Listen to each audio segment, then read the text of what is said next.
Everyone, welcome back to my channel. তোমরা সবাই কেমন আছো? সবাইকে জানাই গুড মর্নিং। এখন বেজে গেছে সকাল 8টা আর আমি আর শিবান চলে এসেছি কলকাতা ঘুরতে। এখন হাওড়া ব্রিজের ওপরে বাসে বসে আছি আর এখান থেকে একটু আশেপাশের গলিটা ঘুরবো। তো চলে এসেছি পাশাপাশি একটা মানে খুব বেশি দূরে নয়, আমিও ঠিক নামটাম তো জানি না। তো কলকাতার অজানা নাম না জানা গলিগুলোতে এখন ঘুরে বেড়াচ্ছি সুবর্ণ আর আমি মিলে। আর সুবর্ণ ফার্স্ট টাইম হয়তো আমাকে এত ভালো করে ভিডিও বানিয়ে দিয়েছে, সেটা তোমরা দেখলেই বুঝতে পারবে। আর আমাদের মতো এই রকম পাগলামি তোমরা কারা করেছো অবশ্যই আমাকে জানিও। আর তারপর চলে এলাম ফুলের মার্কেটে। তো সুবর্ণর একটা ফুল পছন্দ হয়ে গেল, সেই ফুলটা এখন নেবে।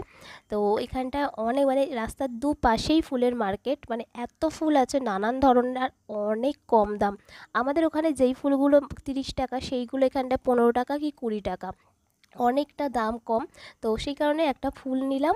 আমি নিলাম বলতে সুবর্ণই পছন্দ করলো। অ্যাকচুয়ালি ওর সম্পূর্ণ কারণ আলাদা, সেটা হলো যে বাড়ি গিয়ে ওই ফুলটারই চারা বানাবে। খুব পছন্দ হয়েছিল পিঙ্ক ফুলটা, তো আমি নিলাম আর সেই সূত্রেই কিছু ফটোও তুলে নিলাম। ফটোগুলো তোমাদের সাথে দাঁড়াও শেয়ার করি। এই জন্য তোমাদের সাথে ফটোগুলো শেয়ারও করলাম। আর কলকাতা আসার যে একেবারে কোনো উদ্দেশ্য নেই তাও নয়, আসলে আমি বাসে চড়তে একেবারেই পারি না, মাথা ঘুরে বমি হয়। সেই কারণে একটু একটু করে অভ্যাস করানোর জন্য সুবর্ণ নিয়ে এলো। তো তাহলে চলো আবারও বাসে উঠে মানে বাড়ি যাওয়া যাক, আর দেখা হবে তোমাদের সাথে পরবর্তী ব্লগে। Good night.